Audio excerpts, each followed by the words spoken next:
ஒரு ஊரில் ஒரு பெரியவர் இருந்தார். அவர் ஒரு குரு. அவர் தொடர்ந்து தியான கூட்டங்கள் நடத்துவார். அந்த கூட்டத்தில் கலந்துக்கிறதுக்காக பல ஊர்கள்லேருந்து சீடர்கள் நிறைய பேர் வருவாங்க போவாங்க. ஒரு நாள் அங்கே கூட்டம் நடந்துக்கிட்டு இருக்குது. அந்த சமயத்தில் சீடர்களில் ஒருத்தன் என்னத்தையே திருடி விட்டான். மற்ற சீடர்கள் அதை கவனிச்சுட்டாங்க. இவன் ஆப்பிட்டுக்கிட்டான். கூட்டம் முடிஞ்ச பிற்பாடு இவன் திருடின விஷயத்தை அந்த பெரியவர்கிட்ட போய் சொன்னாங்களாம். அவர் கவனத்துக்கு கொண்டுகிட்டு போனாங்க. ஆனால் அவர் இதை காதிலே போட்டுக்கல, கண்டுக்கவே இல்லை. போய் சொன்ன சீடர்களுக்கெல்லாம் ஏமாத்தமாக போயிட்டுது. என்ன இது, இவ்வளவு தூரம் நாம் கண்டுபிடிச்சி போய் சொல்கிறோம், அவர் கண்டுக்கவே மாட்டேங்கிறாரே அப்படின்னு ஒரு மாதிரி ஆகிட்டாங்க. இருந்தாலும் அதை பற்றி ஒன்றுமே சொல்லிக்கல, பேசாமல் இருந்துட்டாங்க. கொஞ்ச நாள் ஆச்சு. அதே ஆள் மறுபடியும் ஒரு திருட்டில் மாட்டிக்கிட்டான். சீடர்கள் மறுபடியும் அந்த குருக்கிட்ட விஷயத்தை சொன்னாங்க. அவர் அப்பவும் வழக்கம் போல் சும்மாவே இருந்துட்டார். இவர் இப்படி இருக்கிறத பார்த்ததும் அந்த சீடர்களுக்கு கோபம் வந்துட்டுது. உடனே அந்த சீடர்கள்லாம் ஒன்று கூடி பேசினாங்களாம். எல்லாருமா சேர்ந்து ஒரு விண்ணப்பம் தயார் பண்ணாங்க. அதை குருநாதர்கிட்ட கொண்டுட்டு போய் கொடுத்தாங்க. அந்த விண்ணப்பத்தில் இவங்க என்ன எழுதியிருக்கிறாங்க தெரியுமா? குருநாதர் அவர்களே, உடனே திருடனவன் மீது சட்ட நடவடிக்கை எடுக்கணும். நீங்கள் அப்படி அவனை இங்கே சேர்க்கக்கூடாது. நீங்கள் சேர்த்திங்கன்னா நாங்கள் இங்கே இருக்கிறத பற்றி யோசிக்க ஆரம்பிச்சிருவோம். அவனை இந்த மடத்தை விட்டே துரத்தி பண்ணணும். நீங்கள் அவனை வெளியில் அனுப்புங்க, இல்லைன்னா நாங்கள் அத்தனை பேரும் வெளியில் போயிடுறோம். இப்படி தான் அந்த விண்ணப்பத்தில் எழுதியிருக்கிறாங்க. குரு அந்த விண்ணப்பத்தை வாங்கி படித்து பார்த்தார். அதுக்கப்புறம் அதை எழுதின அத்தனை பேரையும் கூப்பிட்டாரு. எல்லாரும் இப்படி வாங்கன்னாரு. வந்தாங்க. இப்படி என் எதிரில் உட்காருங்கன்னார். உட்காந்தாங்க. அப்புறம் சொன்னார், இதை பாருப்பா, நீங்கள் எல்லாரும் புத்திசாலிகள். உங்களுக்கு எது நல்லது எது கெட்டதுங்கிறது நல்லா தெரியும். நீங்கள் மேற்கொண்டு ஏதாவது படிக்கணும்னு நினச்சா வேறு எங்கே வேணும்னாலும் போகலாம். அதுக்கு நான் தடை சொல்ல மாட்டேன். ஆனால் உங்களால் குற்றம் சாட்டப்பட்ட அவன் இருக்கானே, அவன் எப்படின்னா அவனுக்கு எது நல்லது எது கெட்டதுங்கிறதெல்லாம் தெரியாது. அதனால தான் திருடுறான். நீங்கள் சொல்கிறது மாதிரி அவனை அடித்து துரத்தி விடுறோம்னு வச்சுக்கோங்க, அவனுக்கு எப்படி நல்லது கெட்டது தெரியும்? அவனுக்கு அதை யார் சொல்லி கொடுக்கறது? அதனால் இங்கேயே இருக்கட்டும், அதுதான் சரி. இதுக்காக நீங்கள் எல்லாரும் என்னை விட்டுட்டு போனாலும் சரி, அவனை நான் விரட்ட மாட்டேன் அப்படின்னு விட்டாரான். இவ்வளவையும் திருடனை அந்த சீடன் கேட்டுக்கிட்டே இருந்திருக்கான். அவன் கண்களில் கண்ணீர். அப்படியே எழுந்திரிச்சு வந்தான். குரு காலில் விழுந்தான். அவன் கண்ணீரில் அவனது தீமை கழுவப்பட்டது அப்படிம்பாங்க. அதாவது சீடர்களுக்கு அந்த குருவோட பெருமை அப்போ தான் புரிஞ்சுதான்.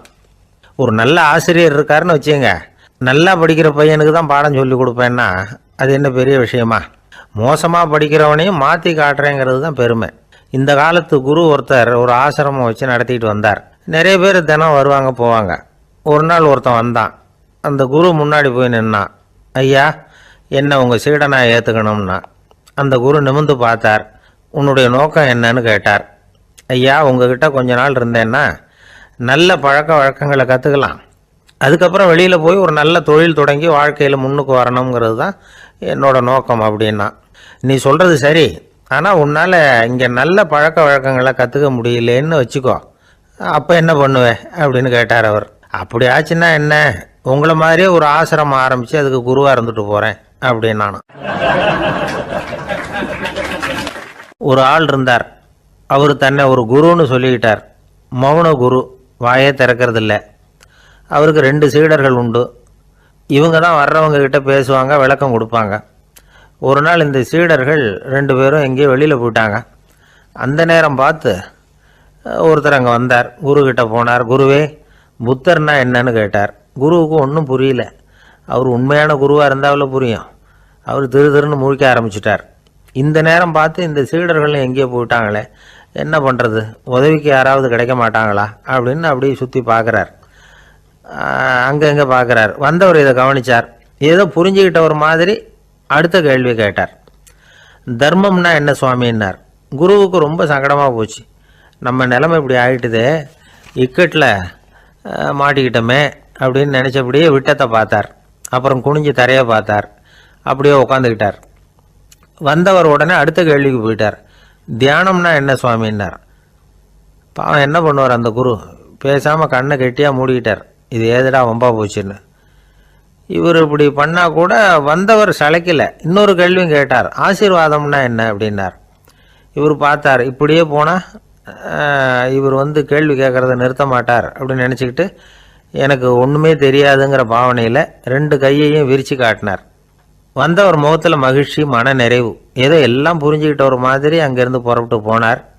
வழியில் அந்த குருவோட சீடர்கள் 2 பேரையும் சந்தித்தார். உங்கள் குருவை தான் பார்த்துட்டு வரேன்னார் இவர். என்ன நடந்ததுன்னு கேட்டாங்க. இவர் விவரமாக சொல்கிறார். உங்கள் குரு எவ்வளவு பெரிய ஞானி தெரியுமா? புத்தர்னா என்னன்னு கேட்டேன். அதுக்கு அவர் அப்படியும் இப்படியும் பார்த்தார். அதுக்கு என்ன அர்த்தம் தெரியுமா? மக்கள் புத்தரை வந்து அங்கேயும் இங்கேயும் தேடுறாங்க. உண்மையில் அவர் அங்கேயும் இங்கேயும் தேடி கண்டுபிடிக்க முடியாது அப்படிங்கிறத அவர் செய்கை மூலம் உணர்த்தினார். அதுக்கப்புறம் தர்மம்னா என்னன்னு கேட்டேன். அவர் மேலேயும் கீழையும் பார்த்து தர்மம் சமமானது, அதில் உயர்வு தாழ்வு இல்லைங்கிறத உணர்த்தினார். அதுக்கப்புறம் தியானம்னா என்னன்னு கேட்டேன். கண்ணை மூடிக்கிட்டார். கண்ணை மூடி காணுகிற அற்புதம் அது அப்படிங்கிறத புரிஞ்சுக்கிட்டேன். கடைசியாக ஆசீர்வதிக்கப்படுறது பற்றி கேட்டேன். கைகளை நீட்டி உதவுறது தான் அது அப்படிங்கிறத தன்னுடைய இருகை விரித்து உணர்த்தினார். எவ்வளோ பெரிய மகான் அவர் அப்படின்னு சொல்லிவிட்டு அவர் பாட்டு போயிட்டார். சீடர்கள் அதுக்கப்புறம் மெதுவாக குருக்கிட்ட வந்து சேர்ந்தாங்க. அவங்கள பார்த்ததும் குருவுக்கு கோபம் வந்துட்டுது. அடே பாவிகளா, எங்கடா போய் தொலைஞ்சிங்க? நான் ஒரு ஆளுகிட்ட மாட்டிக்கிட்டு என்ன பாடுபட்டிருக்கேன் தெரியுமான்னார். இது மாதிரி தான் நாம் சாதாரண மனிதர்களின் புற வேடங்களிலேயே மயங்கி போயிடுறோம். அவங்க பேச்சு, செய்கை, பார்வை இதிலெல்லாம் ஏதோ பெரிய தத்துவம் இருக்கிறதாக நினச்சிக்கிறோம். உண்மையிலேயே அந்த தத்துவங்கள் யாருக்கு சொந்தம்? அவங்களுக்கு இல்லை, நமக்கு தான் சொந்தம். நாம் தானே அதை கற்பிச்சுக்கிட்டோம். நாம் அடையாளம் கண்டுக்கிறது இல்லை. நாம் யாருங்கிறது நமக்கு புரியறதில்ல. அதுதான் இன்றைக்கி நடக்கிறது. அதனால தான் அடுத்தவங்களை தேடி ஓடிக்கிட்டு இருக்கிறோம். சில வீடுகளில் கூட இது மாதிரி சைகைகள் உண்டு. சில குடும்ப தலைவர்கள் தினமும் காலையில் கண்ணை கெட்டியாக மூடிக்கிட்டு கை 2ஐயும் சுத்தமாக விரித்து வச்சுக்கிட்டே உட்காந்து தியானம் பண்ணுறது வழக்கம். எதுக்காக அப்படி பண்ணுறீங்கன்னு ஒருத்தரை பார்த்து கேட்டேன். இந்த மாதம் வாங்கின சம்பளம் பூரா தீர்ந்து போச்சு, இனிமேல் என் கையில் சுத்தமாக ஒன்றும் இல்லை, புதுசாக எதுவும் செலவு வச்சுடாதே அப்படிங்கிறத அப்படி உள்ளங்கை 2ஐயும் விரித்து காட்டி அவங்களுக்கு உணர்த்துறேன் அப்படின்னார். ஒருத்தன் வேகமாக ஓடி வந்தான். ஏப்பா அப்படி தலை தெறிக்க ஓடி வர்றேன்னு கேட்டேன். பின்னாடி துரத்திக்கிட்டு வருது சார் அப்படின்னா. ஏதாவது நாய் துரத்திக்கிட்டு வருது போல இருக்கு அப்படின்னு நினச்சி அவனுக்கு பின்னாடி பார்க்குறேன். கண்ணு கேட்டின தூரம் வரைக்கும் எதுவுமே தெரியல. ஏன்பா எதுவும் ஒன்றை துரத்துறது மாதிரி தெரியலையே என்ன? நல்லா பாருங்கள் சார் அப்படின்னா. பார்த்துட்டு தான் சொல்கிறேன் என்ன. இதோ பாருங்கள் சார், இதுதான் என்னை துரத்துது அப்படின்னு அவன் காட்டுறான். அவன் சுட்டி காட்டின இடத்துல பார்த்தா அங்கே அவனுடைய நிழல் தான் தெரியுது. என்னப்பா சொல்கிற அப்படின்னு சொல்லி அவனை சந்தேகமாக பார்த்தேன். அதுக்கப்புறம் தான் அவன் விவரமாக பேசினான். சார், எனக்கு என் நிழலை கண்டா பிடிக்கிறதில்ல. எப்போ பார்த்தாலும் இது என்னையே பின்தொடர்ந்து வந்துக்கிட்டு இருக்குது. இதை என்னால் சகிக்கவே முடியல. இதை என்கிட்டேருந்து பிரிக்கிறதுக்கு எவ்வளவோ முயற்சிகள்லாம் பண்ணி பார்த்துட்டேன், முடியலன்னா. அப்படி என்னென்ன முயற்சிகள் பண்ணினேன் அப்படின்னு கேட்டேன். அவன் என்னென்ன செஞ்சாங்கிறத விவரமாக சொன்னான். அவன் என்ன பண்ணியிருக்கிறான், ஒரு பெரிய குழியை தோண்டி அதில் தன்னுடைய நிழலை புதைச்சிருவோம் அப்படின்னு முடிவு பண்ணிவிட்டு மண்வெட்டி எடுத்துக்கிட்டு தோட்டத்து பக்கம் போயிருக்கான். ஆழமாக ஒரு குழியை தோண்டியிருக்கான். குனிஞ்சு பார்க்குறான். அந்த குழிக்குள்ளே தன்னுடைய நிழல் தெரியுது. ஆஹா, இதுதான் சமயம், நிழல் இப்போ குழிக்குள்ளே இருக்குது, மண்ணை போட்டு மூடி போடலாம் அப்படின்னு நினச்சிக்கிட்டு கொஞ்சம் மண்ணை அள்ளி போட்டான். பார்த்தா இப்போ அந்த நிழல் அந்த மண்ணுக்கு மேலே வந்து நிற்கிது. இது ஏதுடா வம்பா போச்சு அப்படின்னு அவசரமாக மண்ணை வாரி போட்டு மூடி பார்க்குறான். குழி பூராவும் மூடி விட்டு பார்க்குறான். மறுபடியும் நிழல் மேலே வந்து உட்காந்துக்கிட்டு இருக்குது. சரி, இதை குழியில் புதைக்க முடியாது அப்படின்னு முடிவு பண்ணிட்டு இதை இங்கேயே இப்படியே விட்டுட்டு ஒரே ஓட்டமாக ஓடி போடுவோம் அப்படின்னு நினச்சி எடுத்தான் ஓட்டம். அது காலை நேரம். இவன் மேற்க நோக்கி ஓடிக்கிட்டு இருக்கிறான். ஓடி ஓடி பார்க்குறான், நிழல் இவனை விட வேகமாக இவனுக்கு முன்னாடி ஓடிக்கிட்டு இருக்கு. சரி, திரும்பி ஓடி பார்ப்போம் அப்படின்னு நினச்சிக்கிட்டு அப்படியே சடார்னு திரும்பி ஓட ஆரம்பித்தான். பார்த்தான், அப்பாடா நிழலை காணலை. கொஞ்சம் தூரம் ஓடி ஒரு இடத்துல நின்று அப்படியே சாவகாசமாக திரும்பி பார்க்குறான். பின்னாடி நின்றுக்கிட்டு இருக்குது நிழல். இப்படி ஓடி வந்து தான் இங்கே நம்ம முன்னாடி நின்று தன்னுடைய அவஸ்தையை சொல்லிக்கிட்டு இருக்கிறான். இந்த நிழலை துரத்துறது அல்லது வெட்டி விடுறது, இதுக்கு ஏதாவது வழி இருக்கா சொல்லுங்கள் சார் அப்படிங்கிறான். நமக்கு ஒன்றும் புரியல. அந்த நேரம் பார்த்து ஒரு பெரியவர் வந்தார். அவர்கிட்ட யோசனை கேட்டோம், என்ன செய்யலாம்னு. அவர் சொன்னார், இந்த பாருப்பா, நீ அங்கேயும் எங்கேயும் ஓடாத, அப்படியே கீழே படுத்துக்கொண்டார். அது நல்ல உச்சி வேலை. அவன் அப்படியே கீழே படுத்துக்கிட்டான். இப்போ அப்படி இப்படின்னு திரும்பி பார்க்குறான், நிழலை காணலை. அவன் இப்போ தான் நிம்மதியாக இருந்தான். இப்போ அந்த பெரியவர் சொன்னார், எல்லா மனிதர்களுமே இப்படி தான் ஓடிக்கிட்டு இருக்கிறாங்க. நான் எனது அப்படிங்கிற ஆணவம் தான் அவங்கள துரத்திக்கிட்டு இருக்கு. அதை விட்டுட்டு ஓடணும்னு நினச்சாலும் அது முன்னாடி வந்து நிற்கிது. பரம்பொருளை நோக்கி ஓடுறப்போ இந்த ஆணவம் பின்னாடி வந்து விடுது. பரிபூர்ண சரணாகதிங்கிற நிலையில் அது முழுசுமாக மறைஞ்சு விடுது. தன்னை உணர்கிற வேலை அது. அந்த நேரம் மனிதனுக்கு விடுதலை உணர்வு ஏற்படுகிற நேரம் அது.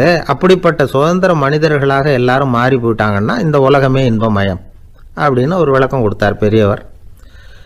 நம்மால் ஒருத்தர் வேகமாக ஓடி வந்துக்கிட்டு இருந்தான். ஏன்டா அப்படி ஓடி வர்ற அப்படின்னு கேட்டார் எதிரில் வந்தவர். ஆசை துரத்துது, அதுதான் ஓடி வர்றேன்னா. உனக்கு என்ன ஆசைன்னு கேட்டார். எனக்கு ஒன்றும் ஆசை இல்லைங்க, என்னை எப்படியாவது பிடிச்சுடணும்னு போலீஸ்காரங்களுக்கு ஆசை. அந்த ஆசை இப்போ என்னை துரத்தி பின்னாடி வந்துக்கிட்டு இருக்குது, அதுதான் தப்பிச்சு வந்துக்கிட்டு இருக்கிறேன். குறுக்க நிற்காதீங்க சார், வழியை விடுங்க அப்படின்னு சொல்லிவிட்டு வேகமாக ஓடி மறைஞ்சான். எனக்கு வாழ்க்கையில் ஒரே ஒரு ஆசை தான் சார் அப்படின்னார் ஒருத்தர். அது என்னன்னு கேட்டேன். ஆசைகளை ஒழிச்சுடணுங்கிறது தான் என்னோட ஆசை அப்படின்னார். இப்படி ஆசைகளை ஒழிக்க வேண்டும் அப்படிங்கிறதையே ஒரு ஆசையாக கொள்வது அபத்தம் அப்படிங்கிறார் ஒரு பெரியவர். இது மாதிரி ஆசைகளை ஒழிக்க ஆசைப்பட்டால் அந்த நோக்கம் நிறைவேறாதான். அந்த முயற்சியால் புதுசாக சில துன்பங்கள் தான் சேருமா. அதில் புதுசாக ஒரு ஆசை தலை தூக்கும் அப்படிங்கிறார் அவர். ஆசைகளை தானாக விழ வச்சுடலாம். அதுக்கு வழி என்ன தெரியுமா? எந்த ஒரு ஆசையையுமே பூரணமாக நிறைவேற்றி கொள்ள முடியாதுங்கிறத உணரணும். அதை உணர்ந்தால் ஆசைகள் தானாக விழுந்துடும். அதை விட்டுட்டு ஆசைகளை விட்டுடணுங்கிறதையே ஒரு ஆசையாக வச்சுக்கிட்டு அதுக்காக கடுமையாக முயற்சிகளையும் செஞ்சுக்கிட்டு நான் ஆசைகளை விட்டுட்டு ஞானோதயம் அடையிறதுக்கு கடுமையாக முயற்சி பண்ணிகிட்டு இருக்கிறேன் சார் அப்படின்னு சொல்லிக்கிட்டு இருந்தால் எந்த காலத்துலேயும் ஞானோதயம் வரப்போகிறதில்ல. அதுக்கு பதிலாக துன்பந்தான் சேரும் அப்படிங்கிறது அவரோட கருத்து. எந்த ஒரு ஆசையையும் பூரணமாக நிறைவேற்றி கொள்ள முடியாது அப்படிங்கிறத உணரணும்.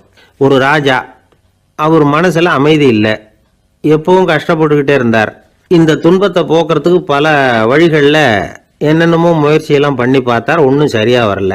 கடைசியாக ஒரு காரியம் பண்ணார்.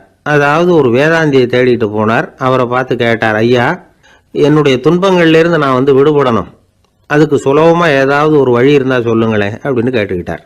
அதுக்கு அந்த வேதாந்தி சொன்னார், அதுக்கு ஒரு வழி சொல்கிறேன், அது மாதிரி செய். அதாவது உன்னுடைய ராஜ்யத்துக்குள்ள போதுங்கிற மனசோட வாழுற ஒருத்தனை கண்டுபிடிக்கணும். அப்படி கண்டுபிடிச்சி அவனுடைய சட்டையை வாங்கி நீ போட்டுக்கணும். அப்படி போட்டுக்கிட்டா உன்னுடைய துன்பம் தீர்ந்துடும் அப்படின்னார். உடனே ராஜாவுக்கு ரொம்ப மகிழ்ச்சி. அரண்மனையில் இருந்த அத்தனை பேரையும் ஆளுக்கு ஒரு பக்கமாக அனுப்புனார், தேட சொன்னார். போதுங்கிற மனசுடைய ஒருத்தனை கண்டுபிடிச்சி கொண்டுகிட்டு வாங்க அப்படின்னார். எங்கெங்கேயோ தேடி கடைசியாக ஒரு ஆளை கண்டுபிடிச்சாங்க. அவன் போதுங்கிற மனசோடு இருக்கிறவன் தான். ஆனால் அவன்கிட்ட சட்டை எதுவும் இல்லை. இடையில கட்டியிருக்கிற துண்டே போதுங்கிற மனசோடு அவன் வாழ்ந்துக்கிட்டு இருக்கிறான். சட்டை இருந்தாவில் ராஜா வாங்கி மாட்டிக்க முடியும். அந்த வேதாந்தி ஏன் அப்படி சொன்னாருங்கிறதுக்கான அர்த்தம் இப்போ தான் ராஜாவுக்கு புரிஞ்சுதான். இது வரைக்கும் சொன்னதெல்லாம் ஞான மார்க்கத்தை தேடிக்கிறவனுக்கான உள்ள தகவல். இப்போ இன்னைக்கு இளைஞர்கள் இதை கேட்டுவிட்டு நமக்கு ஆசையே வேணாம் அப்படின்னு முடிவு பண்ணிவிட்டா வாழ்க்கையில் முன்னேறவே முடியாது. நம்முடைய முயற்சிக்கு ஆசை தான் தூண்டுகோல். அதனால் இந்த ஆசையையும் அந்த ஆசையையும் போட்டு குழப்பிக்கக்கூடாது. ஆனால் ஒன்று, பேராசை நமக்கு தேவையில்லை. நாம் படுற ஆசையிலேயும் ஒரு நியாயம் இருக்கணும். ஏன்னா நம்மளில் சில பேர் நீங்கள் தான் சார் சொன்னீங்க, அதனால தான் ஆசைப்பட்டேன், அரை தான் கிடச்சிது மிச்சம் அப்படிம்பாங்க கன்னத்தை தடவிக்கிட்டே. அதனால் இப்போல்லாம் எந்த தகவலை சொன்னாலும் ரொம்ப எச்சரிக்கையாக இருக்க வேண்டியிருக்குது. ஒரு ஆள் ஒரு கடை வச்சு வியாபாரம் பண்ணிகிட்டு இருந்தான். அவனுக்கு ரொம்ப பேராசை, நிறைய பணம் சேர்க்கணும்னு. திடீர்னு ஒரு நாள் அவனுக்கு உடம்பு ரொம்ப சுகம் இல்லாமல் போயிட்டுது. இனிமேல் பிழைக்கிறது கஷ்டங்கிற நிலைமை. மரணப்படுகையில் இருக்கிறான். சொந்தக்காரங்கள்லாம் சுற்றி உட்காந்துருக்குறாங்க. இவன் மெதுவாக கண்ணை திறந்து பார்க்குறான். என் வீட்டுக்காரி எங்கேன்னா, இதோ இருக்கேன் அப்படின்னாங்க அந்த அம்மா. பசங்கள்லாம் எங்கேங்கிறான், இதோ பக்கத்தில் தான் நின்றுட்டு இருக்கிறோங்கிறாங்க. பொண்ணுங்க எங்கேங்கிறான், எல்லாம் இங்கே தான் இருக்கிறோம் அப்படிங்கிறாங்க. எல்லாம் இங்கே தான் பக்கத்தில் தான் இருக்கோம், நீங்கள் கவலைப்படாதீங்கன்னு சொல்கிறாங்க எல்லாம். அவன் மெதுவாக கஷ்டப்பட்டு வாயை திறந்து, அட பாவிங்களா, எல்லாரும் இங்கே இருந்தால் அங்கே கடையை யார் கவனிக்கிறது அப்படின்னானா. ஜப்பானில் உள்ள ஒரு புத்த விகாரை, அங்கே ஒரு வயசான பௌத்த குரு தங்கியிருக்கிறார். ஒரு நாள் ராத்திரி கடுமையான குளிர், அவரால் தாங்க முடியல. பார்த்தார், மரத்தில் செஞ்ச புத்த சிற்பங்கள் அங்கே நிறைய இருந்தது. அதில் ஒன்றை எடுத்து அதுக்கு தீ மூட்டி அந்த நெருப்பில் குளிர் காஞ்சிக்கிட்டு இருக்கிறார். மர சிற்பம் தீ வச்சதும் படபடன்னு வெடிக்க ஆரம்பிச்சுட்டுது. அந்த சத்தத்தை கேட்டதும் அந்த புத்த விகாரையின் குருக்கள் வெளியில் ஓடி வந்தார். இவர் ஆனந்தமாக குளிர் காஞ்சிக்கிட்டு இருக்கிறார். அவரால் பொறுத்துக்க முடியல. தெருவில் தெரிஞ்சுக்கிட்டு இருந்த அந்த பெரியவரை இங்கே தங்க அனுமதித்ததே அவர் தான். இவர் இப்படி பண்ணுறாருன்னு நினச்சிக்கிட்டே அவரை கோபமாக பார்த்தார். ஏன் இப்படி கோபமாக பார்க்குறீங்க, இப்படி வந்து உட்காருங்க அப்படிங்கிறாரு இவர். அவருக்கு இன்னமும் கோபம் வந்துட்டுது. எங்கள் கடவுளை வந்து எரிச்சுட்டீங்களே அப்படின்னு சத்தம் போட்டாராம். அப்படியா அப்படின்னு கேட்டுக்கிட்டே அந்த சாம்பலை கிளறினார் இவர். என்ன செய்கிறீங்கன்னு கேட்டிருக்காரு அவர். நான் எலும்புகளை தேடுறேன்னாராம். நீங்கள் ஒரு பைத்தியம், இது ஒரு மர சிற்பம், இதில் எலும்புகள் கிடையாது அப்படின்னாராம்.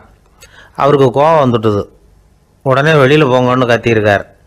வெளியில் தள்ளி கதவையும் சாத்தி விட்டாராம். மறுநாள் காலையில் கதவை திறந்து பார்த்தா அந்த வயசான பெரியவர் ஒரு மைல்கல் மேலே சில காட்டு பூக்களை வச்சு புத்தம் சரணம் கச்சாமின்னு சொல்லிக்கிட்டே இருக்கிறார். இவருக்கு சந்தேகமாக போட்டுது. கிட்ட போனார். என்ன செஞ்சுக்கிட்டு இருக்கீங்கன்னு கேட்டார். இது என்னுடைய காலை நேர பிரார்த்தனைனாராம். நிஜமாகவே நீங்கள் ஒரு பைத்தியமாக தான் இருக்கணும், ஏன்னா அது ஒரு மைல்கல் அப்படின்னாராம். இப்போ அந்த பெரியவர் சொன்னாராம், நீங்கள் ஒரு மரத்தை புத்தராக நினைக்கும் பொழுது நான் ஏன் ஒரு மைல்கல்ல புத்தராக நினைக்கக்கூடாது? நான் வந்து புத்தரை எரிக்கலாம், ஏன்னா அவரை நான் நேசிக்கிறேன். அந்த சிற்பம் வந்து மரத்தால் ஆனதுங்கிறது எனக்கு தெரியும். நான் ஒரு மைல்கல்லை தொழலாம், ஏன்னா அது எனது பூக்களை தாங்குது. நான் இந்த மைல்கல்லுக்குள்ளே மறைஞ்சிருக்கிற புத்தரை பார்க்குறேன். யாராவது ஒரு சிற்பி இதை சிலையாக்கினாதான் நீங்கள் புத்தரை பார்க்க முடியும். அன்னைக்கு ரொம்ப குளிராக இருந்தது. நான் எனக்குள்ளே இருக்கிற புத்தரையும் பாதுகாக்கணும். உள்ளே இருக்கிற புத்தரை காப்பாற்றுறதுக்காக வெளியில் உள்ள புத்தரை எரிக்கலாம், அதில் ஒன்றும் தப்பு இல்லை. அது அவருடைய போதனையிலேயே இருக்குது. உனக்குள் ஜோதியாக இரு அப்படிங்கிறது அவருடைய போதனை. என்னுடைய புத்தர் வந்து குளிரில் நடுங்கிட்டு இருந்தார். அந்த மர சிற்பங்கள் வெயில் மழையில் உணர்ச்சி இல்லாமல் இருந்தது, அதனால் அப்படி பண்ணினேன். ஆனால் நீங்கள் என்ன பண்ணீங்க? நான் ஒரு மர புத்தரை எரிச்சதுக்காக உயிருள்ள புத்தரை வெளியில் தள்ளி கதவை சாத்தினீங்க அப்படின்னாராம் அந்த பெரியவர். உண்மையான பக்திங்கிறது இதுதான். அதாவது உனக்குள் ஜோதியாக இரு அப்படின்னு புத்தர் சொன்னார் இல்லையா, அது மாதிரி தனக்குள் ஜோதியாக இருக்கிற இந்த காலத்து ஆசாமிகள் நிறைய பேர் உண்டு. எப்பவும் போதையிலேயே இருக்கிறவங்க. ஒரு நாள் நடு ராத்திரி ஒரு மது கடையில் ஒரு ஆள் அங்குள்ள சிப்பந்திகள் கிட்ட கேட்டுக்கிட்டு இருக்கிறான். மறுபடியும் இந்த கடை எப்போ திறப்பாங்கன்னு கேட்டானா. நாளைக்கு காலையில் 8 மணிக்கு திறப்பாங்க அப்படின்னு நானும் அங்கே இருந்த ஆள். அவன் திருப்பி திருப்பி அதையே கேட்டுக்கிட்டு இருக்கான். இவனுக்கு பதில் சொல்லி சொல்லி அழுத்து போச்சு. அதான் சொல்கிறேன் ஐயா, நாளைக்கு காலையில் வா அப்படின்னாங்களாம். அதுக்கு இவன், நான் வர்றதுக்காக கேட்கலையா, நேற்றுக்கு வந்தவன் உள்ளேயே மாட்டிக்கிட்டேன், வெளியில் போகிறதுக்காக கேட்டேன் அப்படின்னானான். ராமகிருஷ்ணர் வாழ்ந்த காலத்தில் நடந்த ஒரு நிகழ்ச்சி இது. அப்போது ஒரு ஓவியர் இருந்தாராம். அவருக்கு ஒரு ஆசை, ராமகிருஷ்ணர் படத்தை வரையணும். அதை அவர்கிட்டயே கொண்டுட்டு போய் காட்டி அபிப்பிராயம் கேட்கணும். இதுதான் அந்த ஓவியரின் ஆசை. உடனே ராமகிருஷ்ணர் படத்தை வரைஞ்சி முடித்தார். அதை எடுத்துக்கிட்டு போனார். இவர் போன சமயம் அங்கே ராமகிருஷ்ணர் சீடர்களோடு உட்காந்துருக்கிறார். விவேகானந்தர் அங்கே இருக்கிறார். இந்த ஓவியர் கொண்டுக்கிட்டு போய் தான் வரைந்த ஓவியத்தை அவர்கிட்ட காட்டினார். ராமகிருஷ்ண பரமஹம்சரின் ஓவியத்தை ராமகிருஷ்ணர்கிட்டயே காட்டுறார். ராமகிருஷ்ணர் என்ன பண்ணார் தெரியுமா? அந்த படத்தை பார்த்தார். உடனே அது காலை தொட்டார். குருதேவருடைய இந்த செயல் சீடர்களுக்கு ரொம்ப வியப்பை உண்டு பண்ணிச்சு. சில பேர் மனசுக்குள்ளேயே ரொம்ப குழம்பி போக ஆரம்பிச்சிட்டாங்க, என்ன இப்படி பண்ணுறாருன்னு. என்ன இது அவரோட படம், அவரே அவரோட படத்தின் காலை தொடுறார் அப்படின்னு யோசித்தாங்க. சில பேர் ஒன்றும் புரியாமல் ஒருத்தர் பார்த்து சிரிச்சுக்கிட்டாங்க. அந்த இடத்துல சீடர்கள் மட்டும் இல்லை, சீடர் அல்லாத பல பேர் இருந்தாங்க. தன்னுடைய காலை தானே தொடர இவருடைய செயல் பற்றி என்ன நினைக்கிறது அப்படின்னு அவங்களும் குழம்பி போய் நிற்கிறாங்க. அந்த படத்தை வரைஞ்சி அவர்கிட்ட காட்டின அந்த ஓவியருக்கும் அதிர்ச்சி. இருந்தாலும் அவர் சீடர் கிடையாது, அதனால் கொஞ்சம் துணிச்சலை வர வச்சுக்கிட்டு கேட்டார், என்னங்க இது, என்னால் என்னுடைய கண்களையே நம்ப முடியல, இது உங்கள் சொந்த உருவப்படம், நீங்கள் உங்கள் சொந்த கால்களையே தொடுறீங்க, இது எங்களுக்கு கொஞ்சம் சங்கடமாக இருக்குதே அப்படின்னார். ராமகிருஷ்ணரின் கண்களில் ஆனந்த கண்ணீர் வழிஞ்சுதான். அவர் சொன்னாராம், இது என்னோட படம்ங்கிறது எனக்கு தெரியும், ஆனால் இது என்னோட படம்ங்கிறதுனால நான் இதோட காலை தொடலை. நீ என்னுடைய சமாதி நிலையை இந்த படத்தில் படம் பிடிச்சி காட்டியிருக்கிற, அதனால் அதோட காலை தொடறேன். சமாதி நிலையில் யார் இருந்தாலும், அது என்னுடைய படமாக இருந்தாலும் சரி அல்லது வேறு யாருடைய படமாக இருந்தாலும் சரி, படம் யாருதுங்கிறது முக்கியம் இல்லை. இதில் எது முக்கியம்னா அது தன்னை உணர்ந்த ஒரு உணர்நிலையின் படம். அப்படி இருக்கிறப்போ அதோட காலை நான் தொடணும். அதுக்கு நீங்கள் எல்லாரும் ஏன் சங்கடப்படுறீங்கன்னு எனக்கு தெரியல அப்படின்னாராம். இப்போ தான் அங்கே இருந்த சீடர்களுக்கும் மற்றவங்களுக்கும் விவரம் புரிஞ்சுதான். இதுக்கு முன்னாடி யாரும் செய்யாததை இவர் செஞ்சிருக்கிறார், ஆனால் அவருடைய காரணம் ரொம்ப நியாயமானது அப்படிங்கிறத உணர்ந்தாங்களாம். இதுவரைக்கும் ஆன்மீகத்தில் சமாதி நிலை, அதாவது தன்னை உணர்ந்த நிலை பற்றி புரிஞ்சுக்கிட்டோம். இல்லறத்தில் ஏற்படக்கூடிய சமாதி நிலை பற்றி உங்களுக்கு தெரியுமா? ஒரு அம்மா டாக்டர்கிட்ட வந்து சொன்னாங்களாம், டாக்டர், என் வீட்டுக்காரருக்கு உடம்புல ஏதோ கோளாறுன்னு நினைக்கிறேன். நான் எவ்வளவு நேரம் பேசினாலும் காதில் விழாதது மாதிரி உட்காந்துருக்கிறார் அப்படின்னு ஆகலாம். அதுக்கு அந்த டாக்டர் சொன்னாராம், அம்மா, அது உடம்பு கோளாறு இல்லை, அது ஒரு பெரிய திறமை அப்படின்னாராம். ஒரு ஏரி ஓரமாக 2 பசங்க நடந்து போயிட்டு இருக்கிறாங்க. அதில் ஒருத்தன் பணக்கார வீட்டு பையன், இன்னொருத்தன் ஏழை. இவங்க 2 பேரும் போயிட்டு இருக்கிறாங்க. வழியில் ஒரு இடத்துல ஒரு ஜோடி செருப்பு இவங்க கண்ணில் படுது. ஒரு விவசாயி அந்த செருப்பை அங்கே விட்டுட்டு பக்கத்தில் இருந்த ஏரியில் கை காலை கழுவிட்டு இருக்கிறார். உடனே அந்த பணக்கார பையனுக்கு ஒரு ஐடியா. அவன் சொன்னானா, டேய், இப்போ ஒரு வேடிக்கை செய்யலாம். அந்த செருப்பு 2ஐயும் தூக்கி எட்டத்தில் வீசி எறிஞ்சிருவோம். அந்த ஆள் வந்து பார்த்துட்டு செருப்பை தேடி அல்லாடுவான், அங்கேயும் இங்கேயும் ஓடுவான், திருன்னு முழிப்பான். அதை பார்த்து நாம் ரசிக்கலாம், நல்ல தமாஷா இருக்கும் அப்படின்னு இருக்கான். இப்படி சொல்லிவிட்டு அந்த செருப்புகளை தூக்கத்துக்கு போனானா. கொஞ்சம் பொறு அப்படின்னானா அந்த ஏழை பையன். ஏன்னு கேட்டிருக்கான் அவன். இப்போ அந்த ஏழை பையன் சொன்னானா, நீ சொல்றது ஒன்றும் வேடிக்கை கிடையாது. உன்னோட செருப்பு தொலைஞ்சா உன் அப்பா உடனே உனக்கு வேற செருப்பு வாங்கி கொடுத்துருவார். ஆனால் அந்த ஆளுக்கு இந்த செருப்பு தொலைஞ்சதுன்னா வேற புதுசாக வாங்கறதுக்கு வாயையும் வயத்தையும் கட்டி பணத்தை சேர்க்க வேண்டியிருக்கும். அதனால நான் ஒரு வேடிக்கை சொல்கிறேன், அது மாதிரி செய், அது இன்னமும் தமாஷா இருக்கும் அப்படின்னு நானா. எப்படி அது சொல்லுன்னு இருக்கான் அவன். செருப்பு 2ம் அது இருக்கிற இடத்துலயே இருக்கட்டும். உன் சட்டை பையிலிருந்து ஒரே ஒரு ₹1 நாணயத்தை எடு. அதை அந்த செருப்பு மேலே அதோட குதிகால் பகுதியில் வச்சுட்டு நாம் 2 பேரும் அந்த மரத்துக்கு பின்னாடி ஓடி போய் மறைஞ்சு நின்றுக்குவோம். அப்புறம் பாரு வேடிக்கை அப்படின்னா. அதே மாதிரி ₹1 காசு செருப்பு மேலே வச்சுட்டு இவங்க 2 பேரும் மறைஞ்சு நின்றுக்கிட்டாங்க. கொஞ்ச நேரத்தில் அந்த விவசாயி வந்தார். காலில் உள்ள மண்ணை தட்டிவிட்டு செருப்பை மாட்டுறதுக்காக போனார். அங்கிருந்த காசு கண்ணில் போட்டுட்டுது. அவருக்கு ஆச்சரியமா போச்சு. அதை கையில் எடுத்து பார்க்குறார். 4 பக்கமும் திரும்பி திரும்பி பார்க்குறார், யார் இதை வச்சிருப்பான்னு. கடைசியில் ஆகாயத்தை பார்க்குறார். ஆண்டவா, இது உன்னோட கருணை தான். நீ தான் யாரோ புண்ணியவான் மனசில் தர்மம் பண்ணுற எண்ணத்தை உண்டாக்கி இருக்கிற. அந்த புண்ணியவான் நல்லா இருக்கணும் அப்படின்னு வாழ்த்தி அந்த காசை கண்ணில் ஒத்திக்கிட்டாராம். மறைஞ்சிருந்து பார்த்துக்கிட்டு இருந்த ஏழை பையன் இப்படி சொன்னான், பாத்தியா, உன்னை புண்ணியவான்னு வாழ்த்தி விட்டு போறார் அந்த ஆள். அவருக்கும் சந்தோஷம், அதை பார்த்து நமக்கும் சந்தோஷம். உனக்கு ₹1 ஒரு பெரிய விஷயம் இல்லை, ஆனால் அதனால நமக்கு கிடைச்சிருக்கிற மகிழ்ச்சி ரொம்ப உயர்வானது அப்படின்னு நானா. வேடிக்கையும் கிண்டலும் இது மாதிரி அடுத்தவங்களுக்கு இடைஞ்சலா இல்லாமல் இருக்கணும் அப்படிங்கிறார் கலைவாணர். ஆனால் பாருங்க, அவருக்கே இடைஞ்சலா வர்ற விஷயங்களை கூட அவர் வேடிக்கையாக தான் எடுத்துக்கிட்டாராம். ஒரு தடவை ஒருத்தர் கலைவாணர்கிட்ட வந்து, ஐயா, என் குழந்தை செத்து போச்சு அப்படின்னு சொல்லி அழுதாராம். உடனே இவர் அவருக்கு ₹100 பணத்தை கொடுத்து, இந்தாங்க அடக்கம் செய்யுங்க அப்படின்னு சொல்லி அனுப்பி வச்சாராம். 1 வருஷம் கழிச்சு மறுபடியும் அதே ஆள் வந்திருக்கார். இவர் மறந்துருப்பாருங்கிற நினைப்புல, அண்ணே, என் குழந்தை இறந்து போச்சுண்ணே அப்படின்னாராம். இவர் மறுபடியும் ₹100 கொடுத்து ஆறுதல் சொல்லி அனுப்பி வச்சாராம். 7-8 மாசம் கழிச்சு மறுபடியும் அதே ஆள் வந்திருக்கார். அவர் வாயை திறக்கிறதுக்கு முன்னாடியே இவர் ₹100 அவர் கையில வச்சு, போன 2 தடவை தான் குழந்தை செத்து போச்சு, இந்த தடவையாவது அதை சாகாம காப்பாத்தி விடு அப்படின்னு சொல்லி அனுப்பி வச்சாராம். அதுக்கப்புறம் அந்த ஆள் வர்றதே இல்லையா. எனக்கு தெரிஞ்ச ஒருத்தர் இருக்கார். அவரு ஒரு பெரிய காவல்துறை அதிகாரி, ரொம்ப கண்டிப்பானவர். அவரை கண்டாவே எல்லாரும் பயப்படுவாங்க. அப்படிப்பட்டவர் வீட்டுக்கு போனா அப்படியே அடியோட மாறிடுவார். அங்க போய் பார்த்தீங்கன்னா குழந்தைகளோட குழந்தையா அவர் விளையாடிட்டு இருப்பார். அலுவலக சமயத்துல பாத்தீங்கன்னா குதிரை முதுகுல அவர் உட்கார்ந்துருப்பார். வீட்டுல பாத்தீங்கன்னா அவர் முதுகுல குழந்தை உட்காந்துருக்கும்.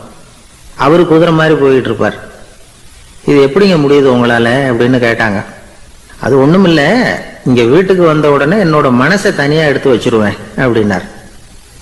அது என்னங்க உங்கள் சட்டப்பயிலியாக இருக்குது மனசு, அது தனியாக எடுத்து வைக்கிறதுக்கு அப்படின்னு கேட்டாங்க.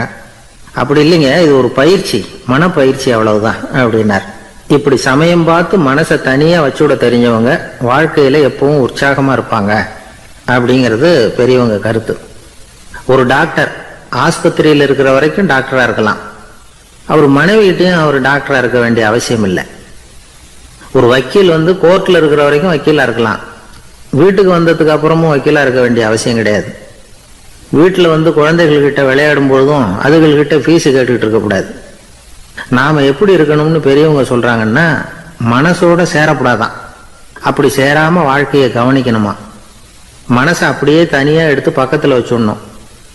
அப்படின்னா அதை அப்படியே தூக்கி எறிஞ்சுடு அப்படின்னு அர்த்தம் இல்லை. ஏன்னா மனசுங்கிறது நமக்கு உபயோகப்படக்கூடிய ஒன்று தான். எப்போ எப்போ அது தேவையோ அப்பப்போ எடுத்து உபயோகப்படுத்திக்கணும். தேவைப்படுறப்போ எடுத்து கண்ணாடி மாட்டிக்கிறோம்ல, படிக்கும் பொழுது கண்ணாடி தேவைப்படுது, எடுத்து மாட்டிக்கிறோம் இல்லையா, அது மாதிரி கணக்கு போடுறதுக்கு மனசு தேவை. கடைக்கு போய் ஒரு பொருள் வாங்குகிறோம், காசு கொடுக்குறோம், மீதி சில்லறை சரியா இருக்கா அப்படின்னு எண்ணி பார்த்து வாங்க வேண்டியிருக்கு. அந்த சமயத்தில் மனசை எடுத்து தனியாக வச்சுட்டேன் அப்படின்னு சொல்லிட்டு இருக்கக்கூடாது. பரீட்சைக்கு படிக்க வேண்டியிருக்குது, படித்ததையெல்லாம் அப்படியே நினைவில் வச்சுக்க வேண்டியிருக்கு, அந்த சமயத்தில் மனசை தூக்கி எறிஞ்சுட்டேன் சார் அப்படின்னு சொல்லிட்டு இருக்கக்கூடாது. அப்படி சொன்னால் பரீட்சை நம்மளை தூக்கி எறிஞ்சிடும். அதனால தேவைப்படுறப்போ மனசை உபயோகப்படுத்தணும், தேவையில்லாதப்போ அதை தனியாக ஓய்வு எடுத்துக்க விட்டுடணும். இப்படி நாம் பழக்கப்படுத்திக்கிட்டா வாழ்க்கைங்கிறது நமக்கு புதுசாக தெரியுமா. மனசுக்கும் ஒரு சக்தி கிடைக்கும். எந்திரங்களுக்கு ஓய்வு கொடுக்குற மாதிரி மனசுக்கும் ஓய்வு கொடுக்கணும், இல்லைன்னா அது களைச்சி போயிடும். குழந்தைகள் மனசை சுமந்துக்கிட்டு இருக்கிறது இல்லை. இது முதியவர்கள் குழந்தைகள் கிட்டே இருந்து கற்றுக்க வேண்டிய ஒரு பாடம். ஆனாலும் இந்த கால குழந்தைகள் கிட்ட ரொம்ப எச்சரிக்கையாக இருக்க வேண்டியிருக்கு. ஒரு தாத்தாவும் பேரனும் விளையாடிக்கிட்டு இருக்கிறாங்க. தாத்தா எனக்கு சைக்கிள் ஓட்ட கற்றுக் கொடு அப்படிங்கிறான் பேரன். சைக்கிள் உயரம் கூட இல்லை, அதுக்குள்ளே சைக்கிள் ஓட்டணுமா அப்படின்னார் தாத்தா. ஏன் தாத்தா, ரயில் ஓட்டுறாரு, அவர் என்ன ரயில் நீளமா இருக்கார் அப்படின்னு கேட்டானா அந்த பையன். இருக்கிறாங்க அந்த வழியா போறவங்க வர்றவங்க எல்லாம் அந்த இடத்துல நின்று அது என்ன மண்டபம் அப்படின்னு விசாரிக்க ஆரம்பிச்சாங்க. அந்த அப்பாவும் பிள்ளையும் தான் வர்றவங்களுக்கெல்லாம் விவரம் சொல்லிட்டு இருக்கிறாங்க. அதாவது இந்த இடத்துல ஒரு பெரிய மகான் சமாதி ஆயிருக்கார், அவர் சமாதியான இடத்துல இந்த நினைவு மண்டபத்தை கட்டியிருக்கிறோம் அப்படின்னாங்க. ஊரு பூரா இந்த செய்தி பரவிச்சு. நிறைய பேர் அந்த இடத்தை தேடி வர ஆரம்பிச்சாங்க. இங்க கொஞ்ச நேரம் உட்காந்துட்டு போனா மனசுக்கு ஒரு நிம்மதி கிடைக்குது அப்படின்னாங்க. அங்க இருந்த உண்டியல்ல நிறைய காசு போட்டுட்டு போறாங்க. பணம் கிடுகிடுன்னு நிறைய சேர ஆரம்பிச்சுட்டுது. பணம் நிறைய சேர்ந்த உடனே அந்த அப்பாவுக்கும் பிள்ளைக்கும் தகராறு வந்துட்டுது. பணம் சேர்ந்தாலே சொத்து தகராறு வரத்தானே செய்யும், அது மாதிரி வந்துட்டுது. பையன் அடிக்கடி நிறைய பணம் கேட்க ஆரம்பிச்சான். அப்பா பார்த்தார், யோசனை பண்ணார், ஒரு முடிவுக்கு வந்தார். ஒரு நாள் பையனை கூப்பிட்டார். இதை பாருப்பா, நமக்குள்ள தகராறு வேணாம், அப்பாவும் பிள்ளையும் இப்படி சண்டை போட்டுக்கிட்டா பாக்குறவங்க தப்பா நினைப்பாங்க, அதனால நமக்குள்ள சமரசமா இதை தீர்த்துக்குவோம், என்ன சொல்ற அப்படின்னார் அப்பா. சரி நான் பையன். உடனே அந்த அப்பா என்ன பண்ணார் தெரியுமா, மகன் கிட்ட கொஞ்சம் பணத்தை கொடுத்தார், தன்கிட்ட இருந்த ஒரு கழுதையையும் கொடுத்தார். இதை வச்சு நீ பொழைச்சிக்கோ அப்படின்னு சொல்லி அனுப்பி வச்சுட்டார். மகன் அந்த கழுதையை இழுத்துக்கிட்டு அடுத்த ஊருக்கு போனான். வழியிலேயே அந்த கழுதை செத்து போச்சு. உடனே என்ன பண்ணலாம்னு யோசனை பண்ணான். ஒரு ஐடியா வந்தது. அந்த கழுதைய ஒரு சாலை ஓரமா புதைச்சான். கையில் இருந்த பணத்தை வச்சு அந்த இடத்துல ஒரு கல் மண்டபம் கட்டினான். அந்த வழியா 2 பேர் வந்தாங்க. இது என்ன மண்டபம்னு விசாரிச்சாங்க. இந்த இடத்துல ஒரு பெரிய மகான் சமாதி ஆயிருக்கிறார் அப்படின்னா. இந்த செய்தி ஊர் பூரா பரவ ஆரம்பிச்சுட்டுது. நிறைய பேர் வந்து போக ஆரம்பிச்சாங்க. இங்க வந்தா மனசுக்கு ஒரு பெரிய நிம்மதி கிடைக்குது அப்படின்னு வேற சொல்ல ஆரம்பிச்சாங்க. வர வர கூட்டம் அதிகமா வர ஆரம்பிச்சுட்டுது. உண்டியல்ல பணம் நிறைய சேர்ந்துட்டுது. நகையெல்லாம் கூட கழட்டி காணிக்கையா போட ஆரம்பிச்சுட்டாங்க. அப்பாவை விட மகன் பெரிய ஆளாயிட்டான். இதை கேள்விப்பட்டார் அப்பா. பையனை பார்த்துட்டு வரலாம்னு ஒரு நாள் புறப்பட்டு வந்தார். பையன் ஓஹோன்னு இருக்கிறான். பங்களா, காரு எல்லாம் வந்துட்டுது. எப்படிடா இந்த அளவுக்கு ஆனே அப்படின்னு விசாரிச்சார். அப்பா, எல்லாம் உங்க ஆசீர்வாதம் தான், நீங்க கொடுத்த மூலதனத்தை வச்சுதான் இவ்வளவும் சம்பாதிச்சேன் அப்படின்னா பையன். அது எப்படிடான்னு விசாரிச்சார். அப்பா, நீங்க ஒரு கழுத குட்டியும் கொஞ்சம் பணமும் என்கிட்ட கொடுத்து அனுப்பி வச்சுங்க, அதை எடுத்துக்கிட்டு வந்தேன். வர்ற வழியில் அந்த கழுதை செத்து போச்சு. உடனே யோசனை பண்ணேன், அந்த கழுதையை இந்த இடத்துல புதைச்சேன். கையில் இருந்த பணத்தை வச்சு மண்டபம் கட்டினேன். மகான் ஒருத்தர் சமாதி ஆயிருக்கார் அப்படின்னு வதந்தியை கிளப்பி விட்டேன். ஜனங்கள்லாம் ஏமாந்து போய் காசை கொண்டாந்து போட ஆரம்பிச்சிட்டாங்க. நான் பொழைச்சிக்கிட்டு இருக்கிறேன் அப்படின்னா, இப்போதான்டா நீ என் புள்ள அப்படின்னு சொல்லி சந்தோஷப்பட்டாரான் அந்த அப்பா. ஏன் அப்படி சொல்றீங்கன்னு கேட்டிருக்கான் பையன். கழுத குட்டியை புதைச்சி மண்டபம் கட்டியிருக்கிற நீ, ஏற்கனவே நம்ம ஊர்ல நாம கட்டியிருக்கிறோமே மண்டபம், அது இந்த கழுதையோட அம்மாவை புதைச்ச இடம். மகான் சமாதி ஆயிருக்காருன்னு நானும் சும்மா கப்சா தான் விட்டுக்கிட்டு இருக்கேன் அப்படின்னாரான் அப்பா. முட்டாள் ஜனங்களை நினைச்சு அந்த 2 பேரும் சத்தம் போட்டு சிரிச்சாங்களாம். மனுஷன் ஏமாத்துறது ரொம்ப சுலபம். என் கூட படிச்ச ஒருத்தன் திடீர்னு ஒரு நாள் எல்லாருக்கும் அருள் வாக்கு சொல்ல ஆரம்பிச்சுட்டான். அவன் ஒரு ஆபீஸ்லயும் வேலை பார்க்கறான். ஆபீஸ்ல உள்ளவங்க எல்லாம் அவங்ககிட்ட வந்து அருள் வாக்கு கேட்கறது வழக்கம். ஒரு நாள் நான் அவன் முன்னாடி போய் உட்காந்து பேசிக்கிட்டு இருந்தேன். அப்போ அதே ஆபீஸ்ல வேலை பார்க்குற ஒருத்தர் அவங்ககிட்ட வந்து, சுவாமி, என் மேஜையில வச்சிருந்த பேனா திடீர்னு காணாம போட்டுது, அது திரும்ப கிடைக்குமா எனக்கு அப்படின்னு கேட்டார். இவன் கண்ணை உருட்டி பார்த்துட்டு, அது உனக்கு கிடைக்காது, புதுசா வேற ஒன்று வாங்கிக்கப்போ அப்படின்னா. சரின்னு அவர் போயிட்டார். அவர் போனதுக்கு அப்புறம் நான் மெதுவா இவனை பார்த்து, அது எப்படிடா அது உனக்கு கிடைக்காதுன்னு அவ்வளவு உறுதியா அவர்கிட்ட சொன்னேன் அப்படின்னு கேட்டேன். இவன் மெதுவா என் காதுகிட்ட வந்து, அந்த பேனாவை கிளப்புனதே நான் தான் அப்படிங்கிறான்.